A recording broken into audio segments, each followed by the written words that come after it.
General Motors made many beautiful vehicles throughout the 1960s, and one could argue that was peak styling not only for General Motors, but also for the other domestic auto companies, as the mid to late 1960s saw just so many great vehicles that were introduced by the domestic auto companies. And of course, at General Motors, there were lots of great cars, from Pontiacs to Chevrolets to Oldsmobiles to Cadillacs. But what we're going to focus on today is a lesser-known, beautiful fastback coupe, although the car was also offered and looked good in convertible and four-door hardtop form. And that is the 1968 Buick Wildcat. This is one of my favorite vehicles, and it comes from a time in automotive styling history where the fastback coupe was really on its way out. In fact, you can see here the roofline of this 1968 Wildcat. The style of it is really what designers would call kind of a two-box style as opposed to a three-box. Think of it, a three-box car being the hood, the midsection, and then the trunk, all very distinctive. Kind of like, in most cases, Cadillacs, I would say, of the era that had more formal C-pillars.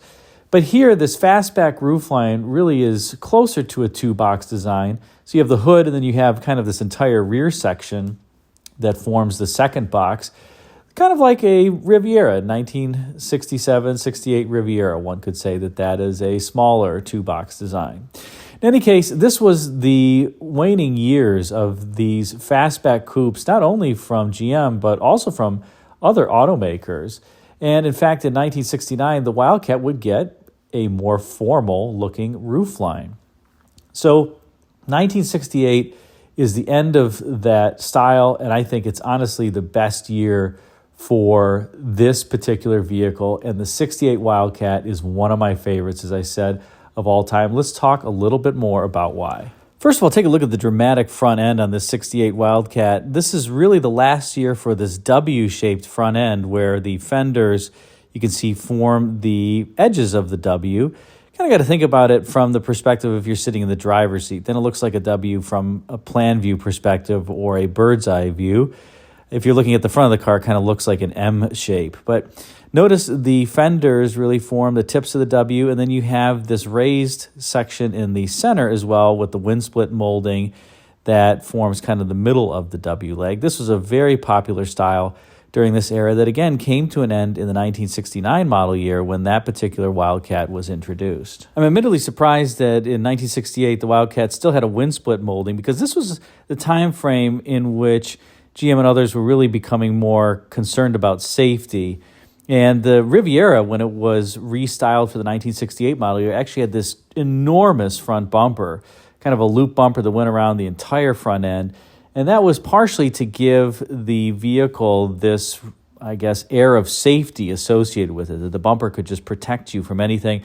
Here for 1968, the Wildcat didn't yet get that front end. In 1969, the Wildcat had something a little bit similar to 1968 Riviera, and that wind split molding was removed.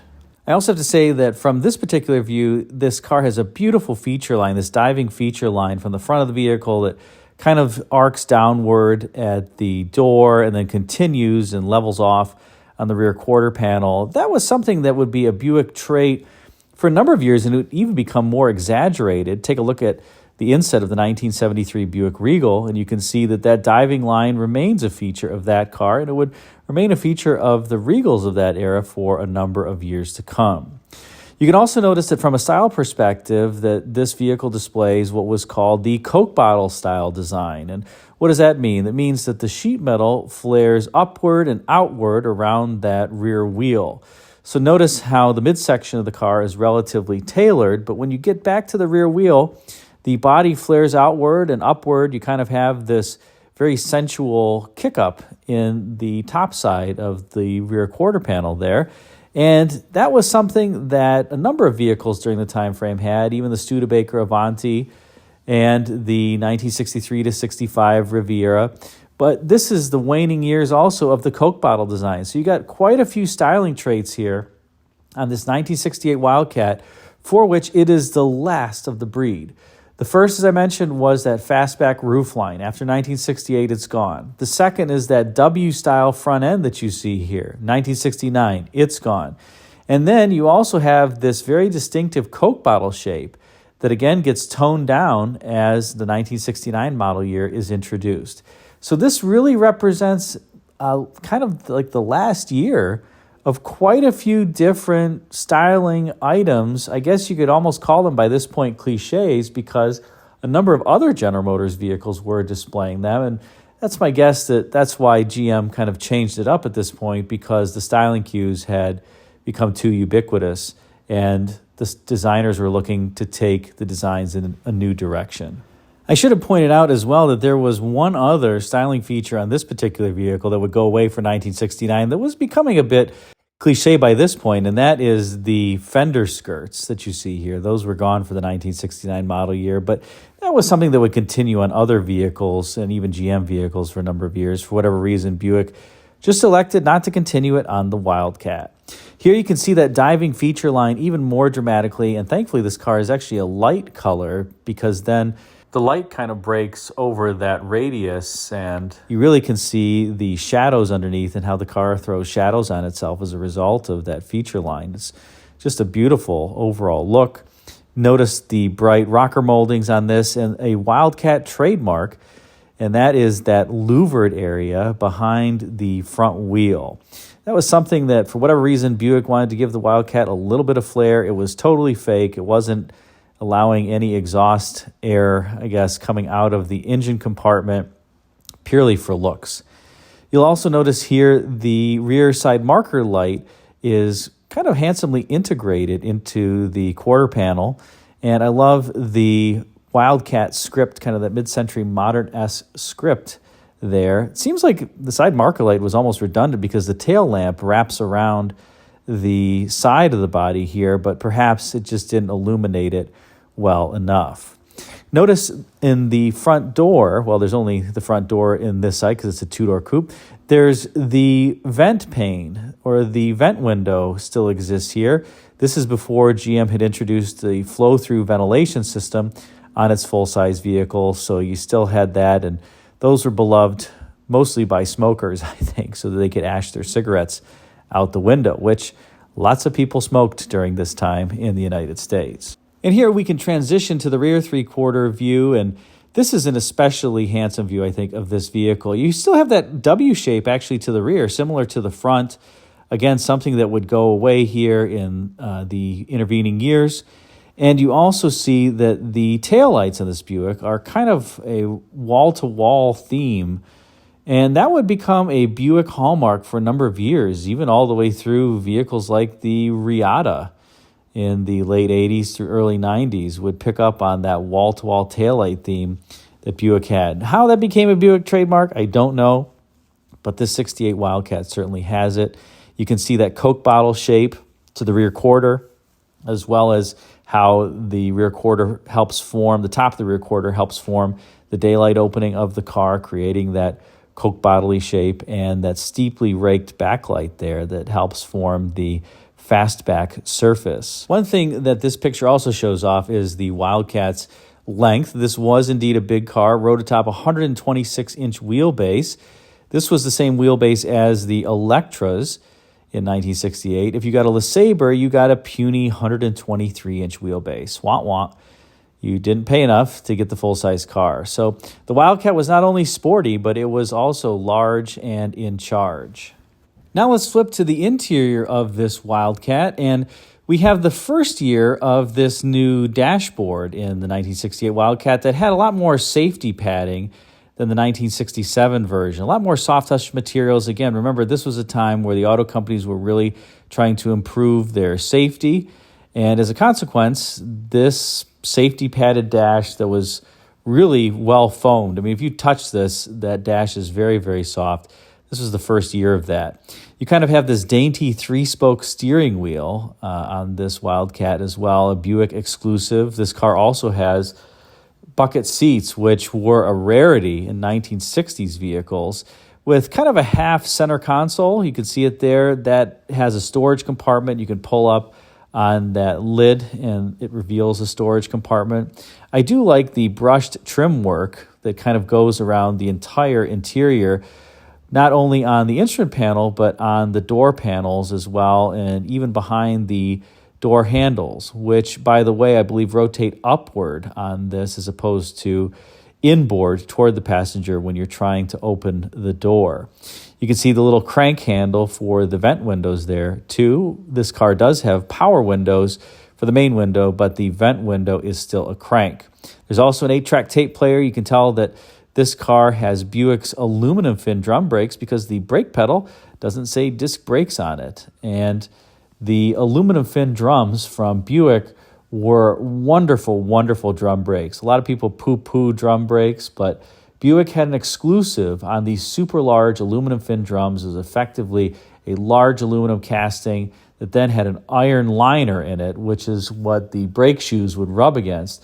And the idea was that it would dissipate heat quickly. And it did. It worked brilliantly. And like I said, it was a Buick exclusive that eventually just went out of style as disc brakes became more and more in vogue and kind of required. But I have a number of vehicles with those Alfin drums, and they're excellent stoppers. Here is a close-up of the dash. This is actually from a 68 Electra. The astute observer will notice that that brushed metal trim on the IP has now become a faux wood grain. So this is an Electra, but I couldn't find a close-up of a Wildcat dash, and they're effectively the same aside from some minor differences like that. But this was the first year of this kind of picture-framey dash in 1967. The instrument panel just had kind of a rectangular horizontal speedometer. Here you have the needle as opposed to sweeping across in a horizontal direction. The speedometer is actually going around in a circle. And then, of course, you have the fuel gauge and the clock and a bunch of climate control knobs and wheels to move around. This car is actually fully loaded, and this Electra has electric clock, cruise control, air conditioning, and kind of a whole host of options. I think that this is actually a pretty handsome instrument panel, and it would largely remain quite similar. It did have some minor differences until 1970, and then in 1971, when the full-size cars for General Motors were redesigned, they got an all-new instrument panel that looked considerably cheaper than this or even the 1970 version, which was unfortunate but true. As we take a look at the back seat in this Wildcat, notice how much room you have back here. It's not too bad, and even the headroom actually isn't that bad in the rear seats. I will point out something that you just don't see today, which is so elegant about these cars. Notice that the backlight is trimmed with stainless trim, and even the daylight opening is trimmed with stainless trim. Just bright work all over the place here that gives your eye something to look at as you are, sitting in the vehicle and enjoying your ride. There's not a rear seat armrest, interestingly, in these Wildcats. Perhaps a bit of a cost savings, but there's an interesting seat design here. These seats are vinyl, and overall, I think just a handsome interior to complement a handsome exterior. Now let's turn under hood to the fun department. And the 1968 Wildcat had the second year of Buick's new V8, the 430 cubic inch V8. This replaced the nailhead engine. Beginning with the 1967 model year, the largest nailhead was 425 cubic inches, and Buick wanted a V8 that could really be stretched beyond 425 cubic inches, and that was also more efficient, and so it came out with this 430 cubic inch V8 in 1967. In 1970, the 430 would be enlarged to 455 cubic inches in its largest form. That would continue on through the 1976 model year, and then after that, the largest Buick V8 would be the 350 cubic inch V8 that found its way under hood actually in more than just Buicks beginning in the 1977 model year. This Buick V8 is super robust, actually a relatively high RPM performer, I would say, surprisingly, despite its size, and very reliable, very robust. A couple weak points on these, I would say the oil pumps and the water pumps, as well as the timing cover, the aluminum timing cover. If you have to do a water pump on these, my suggestion is to get a spare timing cover in case you break some bolts off or you damage the cover, because, well, that can happen on these. And the oil pumps sometimes also tend to have issues. But if you change the oil frequently or on the regular interval, I found these Buick V8s to be really robust, very smooth, just excellent engines overall. If you're looking to identify a Buick V8 of this period, one of the things that you'll see on these is that the air conditioning A6 compressor there on the passenger side and the alternator on the same side of the engine. The power steering pump is on the driver's side. Buick was the only one to kind of put those in series and have this interesting belt routing as a result, where the air conditioning belt is kind of riding in a second groove in the alternator pulley. So that's one way to identify it if there's no markings on it. This is also a good year for these Buicks because under hood you have the dual chamber master cylinder, which came in 1967. So of course it has it in 1968, which decouples your brake system front from rear. In the case that you lose brakes on either the front or rear, you at least have half a system left. Here you at least have underhood accessibility to the fan, which was not the case with the 1971 model year, where you're cutting a hole in the wheelhouse or taking off the fender or the wheel liner. That was not fun. So the overall accessibility under hood of these is quite good as well. These 430 cubic inch V8s use premium gas and made 360 gross horsepower. They were pretty peppy in these vehicles. And obviously this is a big car, so it's not going to be a super fast vehicle, but you are not going to have a lack of power in these. And frankly, especially in the Electras, where I believe a 256 rear end was standard, a very tall rear end, you could get close to 20 miles per gallon on the freeway, so long as you kept it to 65, 70 miles an hour. My 1970 Electra with the 455, I drove all the way from Louisiana to Michigan, and I averaged 18.5 miles per gallon, going about 70, 75 miles per hour. So despite the fact that a lot of people poo-poo these cars as dinosaurs and gas guzzlers, and to some degree they are, for a car that only has a 3-speed automatic transmission and technology now that is over 50 years old, I would say the accomplishments in terms of what the engineers were able to achieve are actually nothing short of really amazing, especially when you drive one of these cars and feel how nicely it drives compared to a car of today. It's just a spectacular vehicle to drive, especially if you enjoy being isolated from your surroundings as opposed to feeling your surroundings. In any case, if you're able to pick up a 1968 Wildcat, these cars are super rare today. They didn't sell that many new. I would guess in terms of the number that are registered in the U.S., there might be 100 perhaps of these left.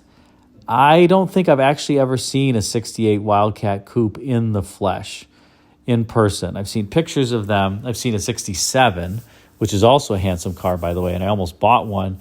But I was holding out for 68, kind of poo-pooed the 67 a little bit. Wish I hadn't, because it was a beautiful 10,000-mile car. And by the way, 1968 represents almost the end of the line for the Wildcat. 1970 would be the last year for the Wildcat. 1971, Buick had dropped the Wildcat name and would introduce the Centurion, a more luxurious vehicle, less sporty vehicle, but still a car that was designed to be the performer of the Buick lineup, of course, aside from the Riviera GS, Stage 1 vehicles, things like that. But something that was a little bit more peppy than the run-of-the-mill LeSabre, as an example. Oh well, you live, you learn. Thanks for watching this spotlight on one of the most beautiful GM cars of the 60s, the 1968 Buick Wildcat. If you enjoyed this, put a comment in the comment section, and be sure to like, comment, and subscribe. Thanks again for watching.